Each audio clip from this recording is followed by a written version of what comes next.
유명한 심리학자죠. 레오 버스카글리아 교수가 그 어머니에 대한 이야기를 한 적이 있습니다. 그 책 속에서 아버님 사업이 파산을 당했던 날입니다.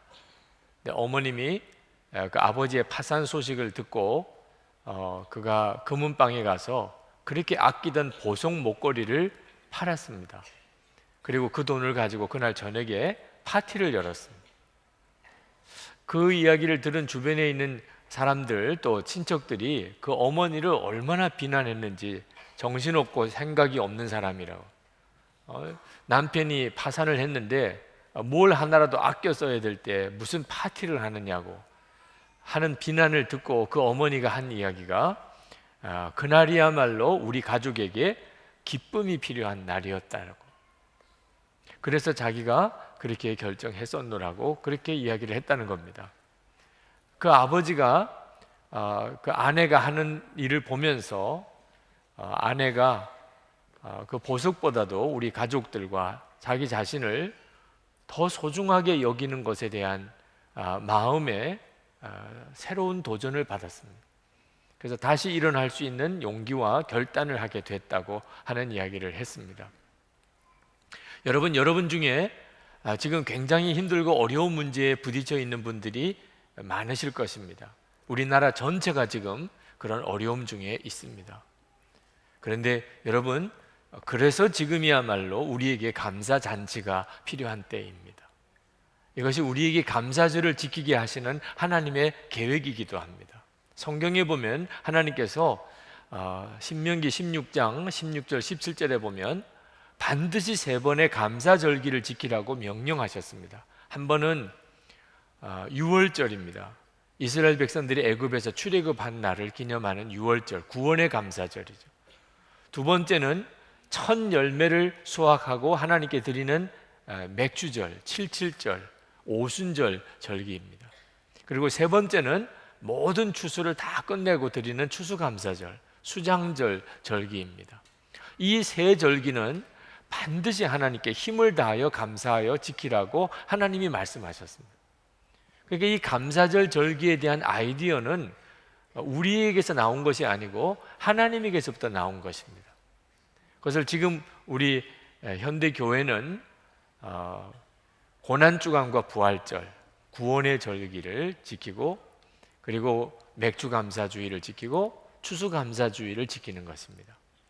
이 맥주감사주일은 이 세 절기 중에서 아주 특별한 절기입니다. 정말 믿음으로 드리는 감사절기입니다.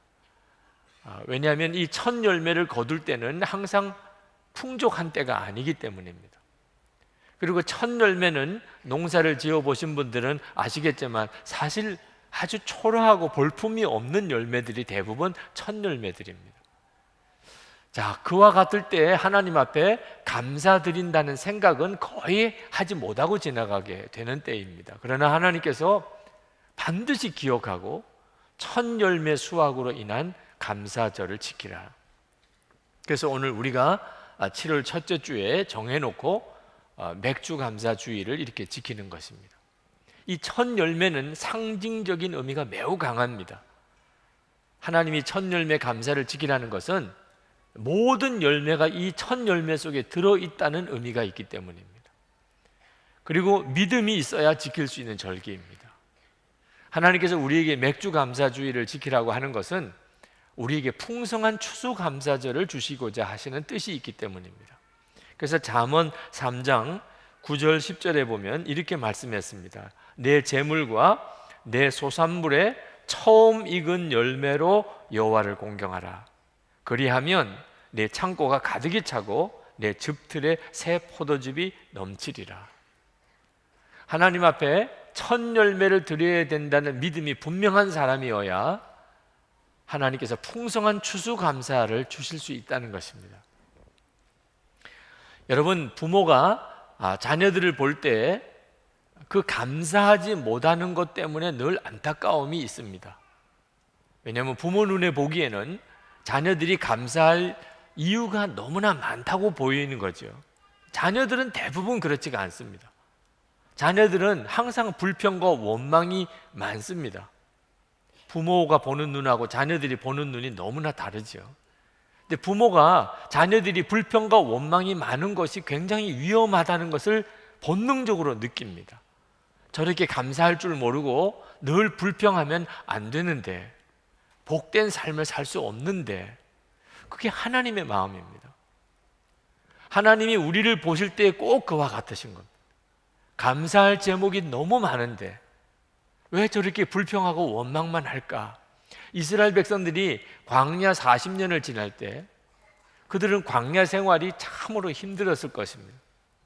그렇지만 하나님의 기적이 또한 가장 많이 나타났던 때도 그때였습니다. 그러나 이스라엘 백성들은 하나님의 기적에 대해서 감사하기보다는 없는 것으로 인한 불평과 원망이 심했고 결국 그들은 광야에서 다 죽었습니다. 고린도전서 10장 10절에 저희 중에 어떤 이들이 원망하다가 멸망시키는 자에게 멸망하였나니 너희는 저희와 같이 원망하지 말라. 하나님이 오늘 우리에게 감사주의를 지키게 하시는 것은 원망을 거두고 감사를 회복함으로 하나님께서 우리에게 복을 주시려고 하시는 것입니다. 혹시 여러분 중에 나는 도무지 감사할 것이 없다고 생각되시는 분, 그렇다면 한번 오늘 집에 돌아가셔서 종이 한 장을 꺼내놓고 하나님 앞에 정직하게 물어보시기 바랍니다. 하나님, 제가 감사할 것이 무엇입니까? 건강도 잃어버렸고 재산도 잃어버렸고 사랑하는 사람도 잃어버렸고 자녀들도 너무나 어려움에 처했고 도대체 나는 감사할 게 무엇인가 하시는 분들도 성령께서 알게 하신다고 하셨습니다. 고린도전서 2장 12절에 우리가 세상의 영을 받지 아니하고 오직 하나님께로 온 영을 받았으니 이는 우리로 하여금 하나님께서 우리에게 은혜로 주신 것들을 알게 하려 하십니다. 여러분, 하나님이 우리에게 은혜로 주시는 것들을 아는 것은 굉장히 중요합니다.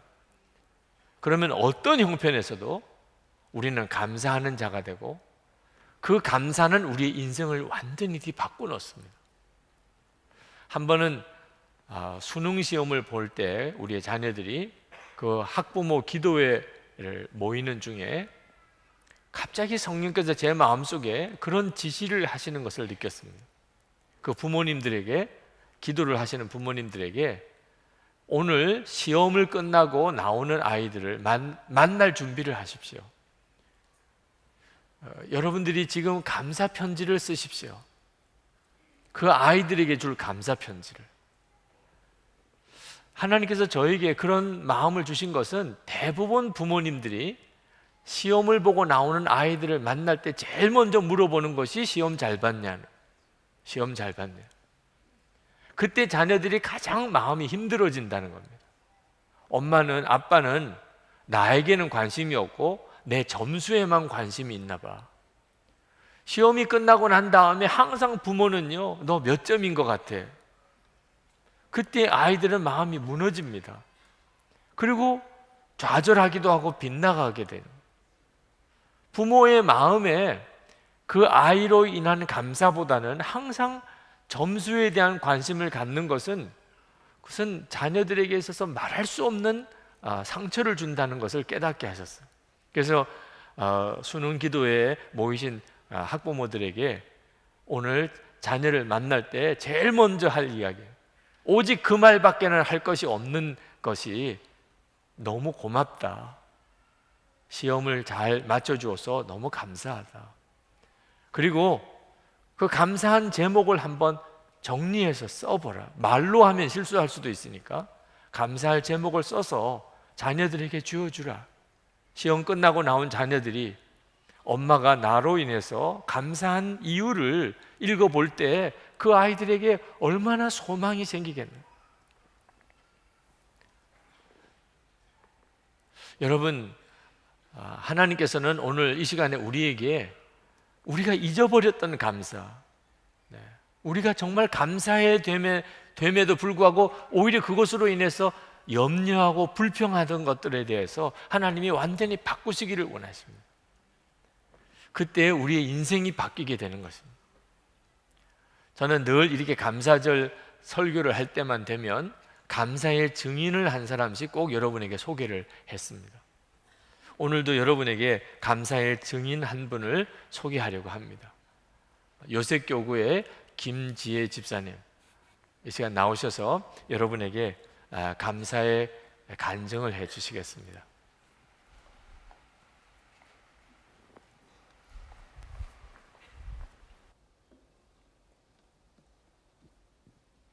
저는 2007년 결혼 후 오랫동안 자녀가 없어 자녀에 대하여 늘 간절한 마음으로 기도하였었습니다.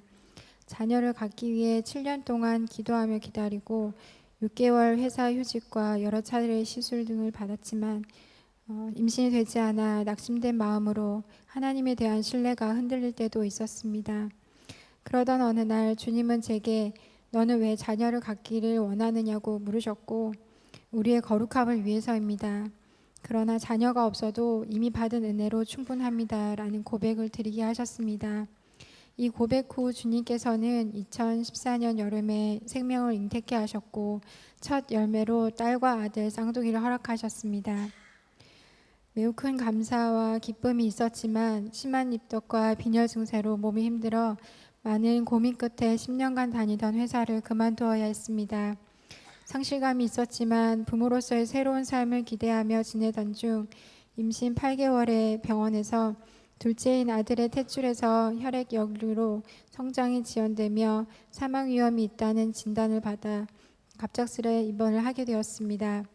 12월간의 입원 끝에 결국 아들을 살리기 위해 딸이 겪어야 하는 위험을 무릅쓰고 응급하게 수술을 받아 출산하게 되었습니다. 당시 딸의 몸무게는 1.2kg, 아들의 몸무게는 겨우 720g에 불과했습니다. 감사하게도 딸은 큰 문제 없이 인큐베이터에서 잘 성장하였습니다. 그러나 아들은 폐혈증과 장 폐색으로 800g으로 장 수술을 받았고 심장에 있는 구멍으로 인해 약물 치료를 받았지만 호전되지 않아 몸무게 1g대 심장 수술도 받아야만 했습니다. 그리고 배 밖으로 꺼내놓은 장의 일부를 잘라내고 복원하는 수술 역시 받았습니다. 100일 정도의 병원 생활 중 약 90일은 금식과 절식으로 아들은 매일 울부짖었습니다. 심장 수술을 받은 후 손발을 덜덜 떨며 고통스러워하는 아들의 모습을 지켜보았던 날은 주님께 차라리 저의 생명을 걷어가 달라고 기도하게 할 만큼 제겐 이루 말할 수 없는 고통의 시간이었습니다. 두 자녀를 남겨두고 병원을 먼저 퇴원하여 떠나는 차 안에서 신생아 중환자실로 병원 면회를 마치고 병원 교회에서 홀로 주님께 기도할 때마다 심장이 오그라드는 통증을 느끼며 수없이 많은 눈물을 흘려야 했습니다. 많은 축복과 기쁨 속에서 맞이한 첫 열매가 왜 이렇게 제게 큰 시련이어야 하는지 이해할 수 없었습니다. 그저 고통의 나를 하감해 달라는 기도에 더디 응답하시는 듯한 주님에 대해 주님은 항상 우리를 선대하시며 선하시다는 믿음이 때때로 흔들리기도 했습니다. 하지만 주님은 교구 목사님께서 신방 중에 전해주신 시편 91편 말씀 지존자의 은밀한 곳에 거주하며 전능자의 그늘 아래 사는 자여 나는 여호와를 향하여 말하기를 그는 나의 피난처요 나의 요새요 내가 의뢰하는 하나님이라는 말씀으로 두려움을 이기게 하셨습니다.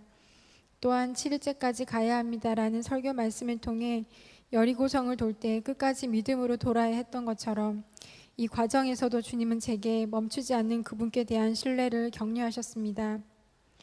주님, 아들이 고통스럽지 않은 날이 단 하루도 없었습니다 라고 울면서 기도드리면 주님은 내 은혜가 단 하루도 미치지 않았던 날이 있더냐 라고 응답하셨고 주님 어떻게 우리를 위해 그 귀한 아들을 십자가에서 죽게 하셨습니까? 라고 말씀드리면 주님은 아무 말 없이 그저 뜨거운 눈물만 흘리시며 우리를 향한 당신의 마음을 알게 하셨습니다. 또한 넘어지려 할 때마다 함께 눈물과 금식으로 기도해 준 가족들과 믿음의 동력자들의 사랑을 느끼며 그리스도 안에서 연합되어 피차 뜨겁게 사랑하는 것이 어떠한 것인지를 머리가 아닌 가슴으로 배우게 하셨습니다. 첫 열매인 두 자녀를 통해 저는 겨우 1.2kg의 몸으로 태어났지만 기적처럼 무사히 저의 품에 안긴 딸을 통해 우리 삶에서 시험을 피해가게 하시는 하나님을 경험케 하셨습니다. 그러나 동시에 아들을 통해 주님은 때때로 우리의 거룩함을 위해 시험을 허락하시되 그 시험을 통과할 때 우리를 홀로 두지 않으시고 함께 그 고통을 통과하며 동행하여 주시는 하나님이심도 알게 하셨습니다. 무엇보다 왜 이런 일이 제게 일어나는지 의문이 들 때마다 제 삶의 이야기를 써내려 가시는 분은 주님이시고 그것은 전적으로 주님의 주권임을 인정하는 겸손도 알게 하셨습니다. 딸은 출생 약 50여일, 아들은 약 100일 만에 신생아 중환자실을 퇴원하여 지금은 네 식구가 함께 생활하고 있습니다. 아직 헤쳐나가야 할 일들이 많이 남아있지만 그저 오늘 하루를 살아갈 일용할 은혜와 도움을 구하며 주님을 바라보고 있습니다. 첫 열매의 연약함은 제 삶에서 전혀 예상치 못한 큰 아픔이었지만 이를 통해 주님은 항상 선하시며 어떤 상황에서도 감사와 영광을 받으시기 합당하신 분이심을 믿는 믿음을 더욱 견고케 하심을 인하여 감사드립니다. 자녀를 양육하며 우리의 영원한 부모이자 구원자이신 주님을 더 깊이 알아나가길 소망하며 모든 순간에 우리와 함께 동행하여 주실 주님을 기대하며 찬양 올려드립니다. 감사합니다.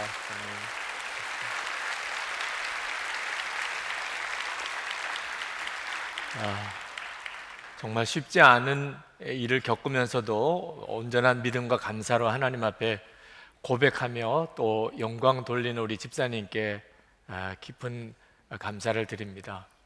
여러분들에게도 하나님은 오늘 똑같은 고백을 받으시기를 원하시는 것입니다. 여러분의 삶 속에서 되어지는 모든 일 속에 하나님의 간섭하심과 주님의 인도하심을 여러분들이 바라보는 눈이 뜨이고 그래서 믿음으로 올려드리는 감사가 여러분들에게 있고 그 감사가 여러분들의 인생을 바꾸게 되는 것입니다. 그러나 저는 오늘 이 맥주감사주일 설교를 위하여 하나님께서 주신 또 하나의 메시지를 여러분에게 드리고 싶습니다. 그것은 여러분들이 하나님께 드리는 감사가 진정한 감사가 되려면 그것은 어려운 이들에게, 여러분 주변에 있는 정말 힘든 사람들에게 기쁨이 되어야 한다는 것입니다. 그때만이 여러분의 하나님을 향하는 감사가 진짜 감사가 된다는 것입니다. 오늘 말씀 신명기 16장 11절 말씀에 보면 너와 내 자녀와 노비와 내 성중에 있는 레위인과 및 너희 중에 있는 객과 고아와 과부가 함께 내 하나님 여호와께서 자기 이름을 두시려고 택하신 곳에서 내 하나님 여호와 앞에서 즐거워할지니라. 하나님께서는 맥주감사주의를 저를 지키게 하시면서 하나님께만 감사를 올려드리는 것이 아니고 집에 있는 노비나 또는 온전히 하나님 앞에 헌신된 주의 종들이나 또는 나그네나 또는 고아나 과부에게 또 즐거움이 되어야 한다는 것입니다. 여러분, 이것은 우리가 하나님 앞에 감사절을 지킬 때 반드시 명심해야 하는 것입니다.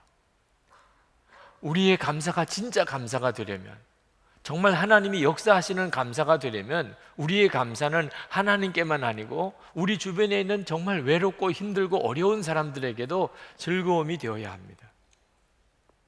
저는 이것을 깨닫게 해준 책 한 권이 있어서 여러분에게 소개하려고 합니다. 최근에 출간된 책입니다. 프랭크 루박의 권능의 통로라는 책입니다. 저는 우리 교회 교우들이 또 특별히 선교 회원들이 이 책을 꼭 다 읽으셨으면 좋겠습니다. 프랭크 루박 선교사에 대해서는 우리가 너무나 잘 아는 분입니다. 그분은 45살 되었을 때 필리핀에 있는 한 오지의 선교사로 계실 때 그는 하나님만 오직 바라보는 일을 위한 믿음의 실험을 했던 사람입니다. 우리가 지금 쓰고 있는 영성 일기를 쓰면서 항상 하나님만 의식하고 바라보는 삶을 시작했던 사람입니다. 근데 이분이 그렇게 하나님만 항상 바라보는 삶을 살면서 도대체 결국은 어떻게 되었느냐 하는 거죠. 이 책 속에서 그분이 결국은 어떤 사람으로 하나님 앞에 쓰임받고 있는지를 우리에게 보여주고 있습니다. 많은 분들이 24시간 예수님을 바라보고 영성 일기만 쓰게 하면 뭐하냐 그렇게 묻는 분들도 있습니다. 하나님은 놀라운 일을 하실 것입니다. 프랭크 루박 선교사님은 필리핀 오지에 있는 한 평범한 선교사였지만 그는 세계 문맹 퇴치 선교회를 그가 창립했습니다. 그는 세계 제2차 대전 이후에 미국의 외교 정책에 적지 않는 영향을 끼친 미국 외교의 방향이 어떻게 가야 되는지를 자문해 준 그런 선교사였습니다. 미국 우표에 등재된 유일한 선교사이기도 합니다. 그는 엄청난 영향을 세상에 미친 사람이 되었습니다. 오직 하나님만 바라보기로 결단하고 살았던 사람을 통해서 하나님은 세상에 수많은 어려운 사람들에게 하나님의 은혜와 사랑과 권능을 흘려보내는 통로로 삼아 주셨던 것입니다. 프랭크 루박 선교사님은 우리의 영혼에는 두 개의 문이 있다고 설명을 했습니다. 하나는 하나님을 향한 문이고 하나는 사람을 향한 문입니다. 이 두 문이 다 열리게 되는 것은 황홀한 일입니다. 프랭크 루박 선교사님은 정말 그렇게 되어진 사람입니다.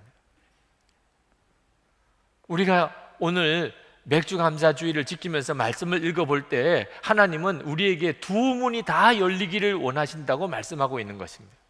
하나님을 향한 감사와 사람을 향한 마음이 함께 열려 있으면 우리는 하나님의 축복과 은혜와 권능의 통로가 되는 삶을 살게 됩니다.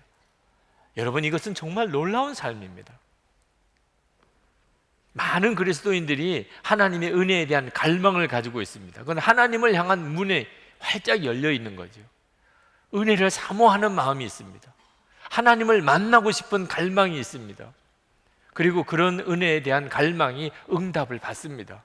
부흥회를 참석하든지 또는 수련회에 참석하든지 또는 제자훈련을 받든지 하나님은 살아계신 것과 또 하나님의 나라의 영광을 보고 그리고 그 마음속에 있는 모든 죄성과 그리고 염려와 두려움이 성령의 역사로 완전히 씻겨 내려가는 놀라운 체험들을 합니다. 그런데 많은 그리스도인들이 공통적으로 경험하는 것은 이런 은혜의 체험이 너무 짧은 시간에 지나가 버린다는 것입니다. 분명히 은혜를 받을 때는 인생이 완전히 바뀔 것 같고 다시는 내가 흔들리지 않을 것 같았지만 그런 순간은 금방 지나가 버리고 마음은 금방 냉랭해지고 그리고 하나님의 은혜는 내게 더 이상 부어지지 않는 것 같은 느낌을 받으면서 당황해합니다. 그때 많은 그리스도인들이 하는 방법은 하나님에게 더 매달리는 것입니다. 왜? 하나님이 주시는 은혜가 나에게는 너무 작다고 느꼈기 때문에 하나님, 저에게는 더 큰 은혜가 필요해요. 하나님, 저에게는 더 큰 체험이 필요해요. 프랭크 루박 선교사님은 그것이 잘못되었다고 이야기를 하는 것입니다. 우리가 만약에 하나님의 은혜가 나에게 더 이상 새롭지 않고 내 심령이 어느덧 메말라 버리고 냉랭해졌다면, 그렇다면 하나님을 향하여 문이 열린 것과 함께 사람을 향하여도 문이 열렸는지를 점검해 보라는 것입니다. 사람을 향하여 문이 열려져 있지 않으면 하나님의 은혜가 우리에게 계속 새롭게 역사하실 수가 없다는 것입니다. 프랭크 루박 선교사님은 우리의 마음을 작은 양동이에 비교를 했습니다. 아마 우리 한국식으로 표현하자면 간장종지같이 작다는 것입니다.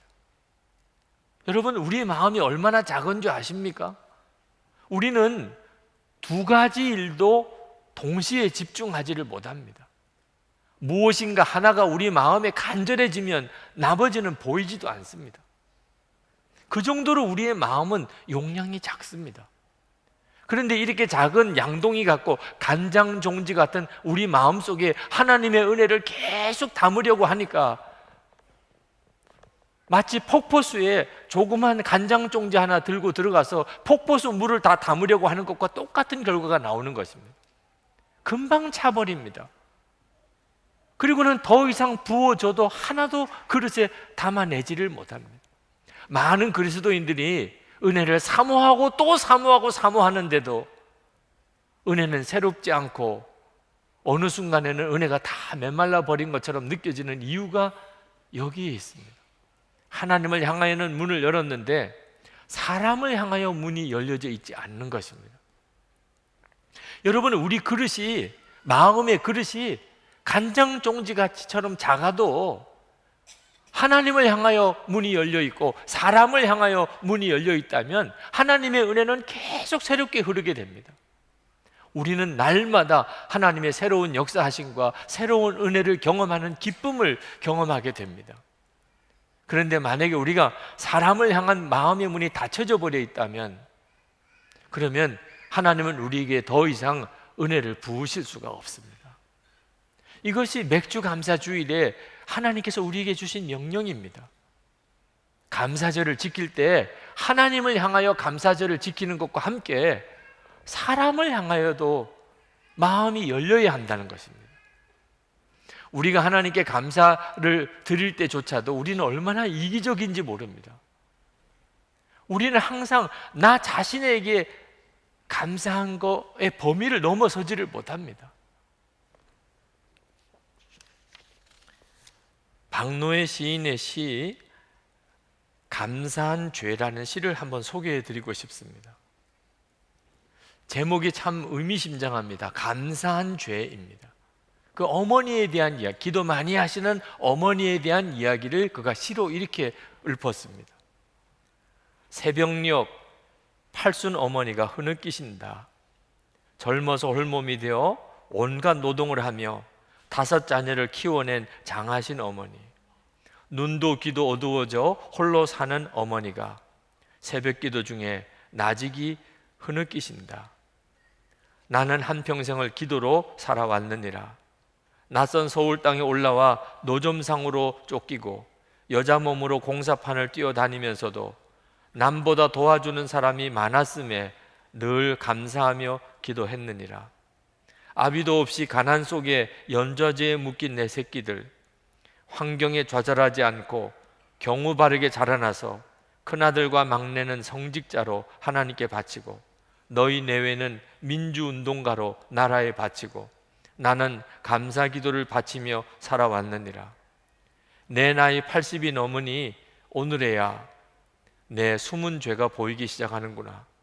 거리에서 리어카 노점상을 하다 잡혀온 내 처지를 아는 단속반들이 나를 많이 봐주고 공사판 십장들이 몸 약한 나를 많이 배려해주고 파출부 일자리도 나는 끊이지 않았느니라.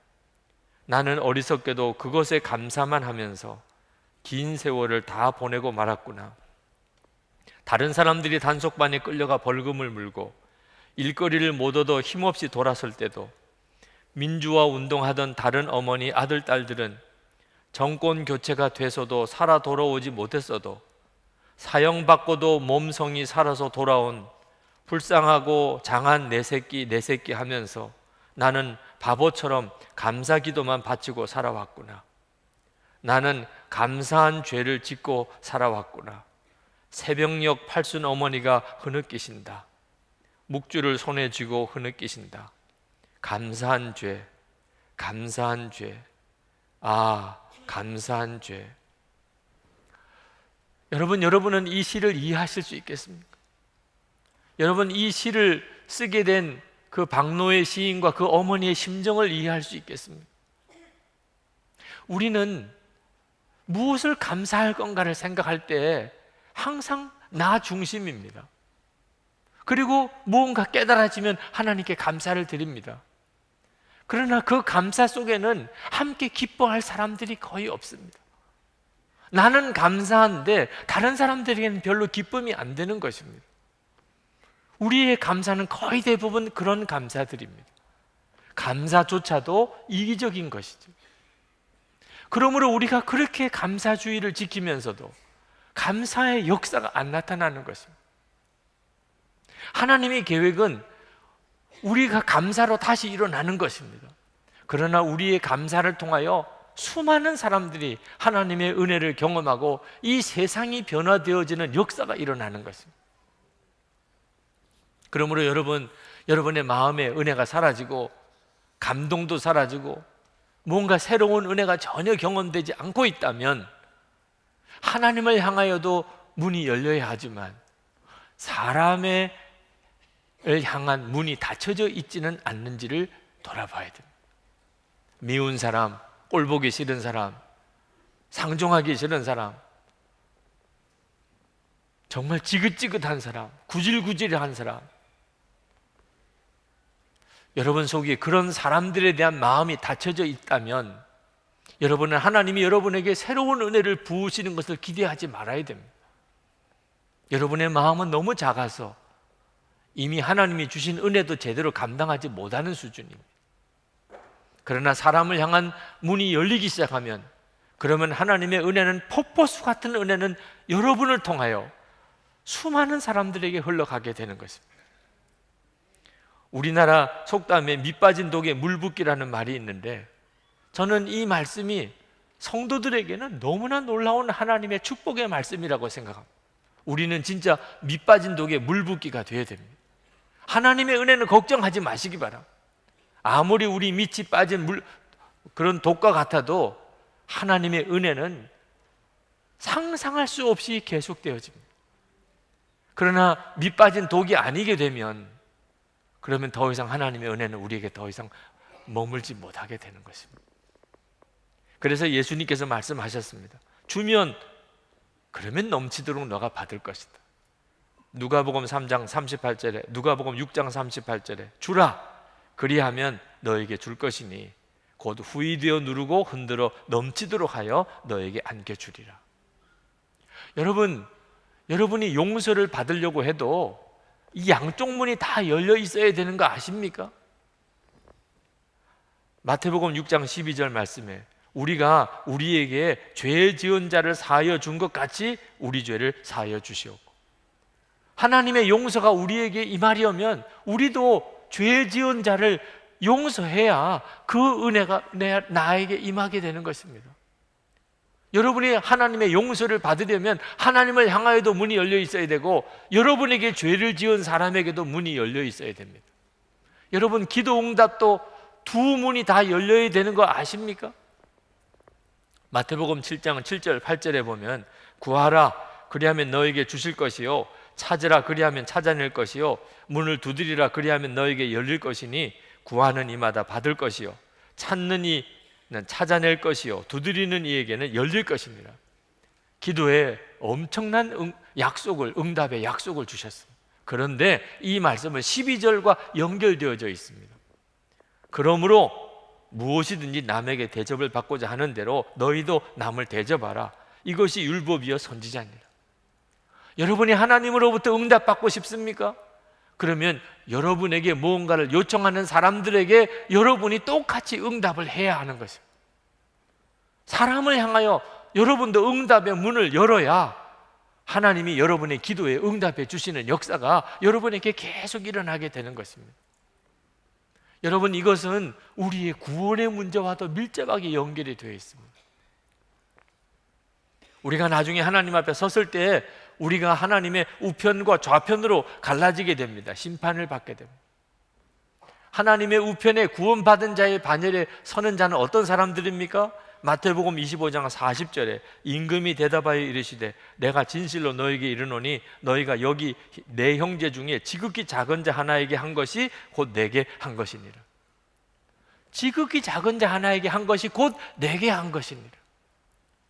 우리에게 두 문이 함께 열려 있어야 우리는 구원받은 자의 반열에 서게 됩니다.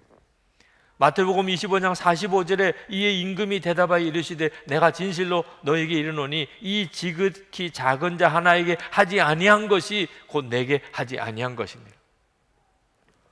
여러분이 어떤 사람에게 여러분이 용서와 사랑의 문을 닫아버리면 그것은 하나님이 여러분을 향한 용서와 사랑도 닫아버리는 것과 같은 의미가 있다는 것입니다. 이스라엘에 가면 사해라는 바다가 있습니다. 그 바다는 너무나 짭니다. 쓸 정도로 짭니다. 그 사해 바다에 들어가면 몸이 뜹니다. 아무리 수영을 못하는 사람도 그 사해 바다에서는 몸이 뜹니다. 어떻게 그런 바다가 되었죠? 요단강에서 물은 계속 들어오는데 나가는 출구가 없는 바다이기 때문에 그렇습니다. 여러분, 사람을 향하여 이렇게 마음이 닫혀져 있는 사람은 은혜를 많이 받았는데도 만나서 말을 해보고 같이 지내보면 이상하게 쓴맛이 납니다. 체험도 많이 했고 말씀도 많이 알고 그런데도 이상하게 그 사람을 만나면 기분이 안 좋고 이상하게 마음이 씁니다. 왜 이 사람이 은혜를 많이 받았는데도 그렇게 씁니까? 사람을 향하여 마음이 닫혀 있기 때문에. 여러분의 마음은 어떻습니까? 저는 2009년 추수감사절 설교 준비를 하다가 이 원리를 깨달았습니다. 하나님께 드리는 감사는 어려운 사람들에게 기쁨이 되어야 된다. 그러면 맥주감사주일 헌금, 추수감사주일 헌금은 어려운 사람들에게 다 흘려보내야 된다는 뜻이 아니겠습니까? 그런데 이 말씀을 적용하기가 참 두려웠습니다. 왜냐하면 교회 재정 운영에 있어서 이 감사절 헌금은 굉장히 중요한 몫을 차지합니다. 만약에 맥주감사주일 헌금, 추수감사주일 헌금을 교회 재정에 사용하지 않고 다 어려운 사람에게 나눠줘 버리면 교회가 살림을 할 수 있을까? 그러나 하나님의 말씀은 오직 우리에게 순종을 요구할 뿐입니다.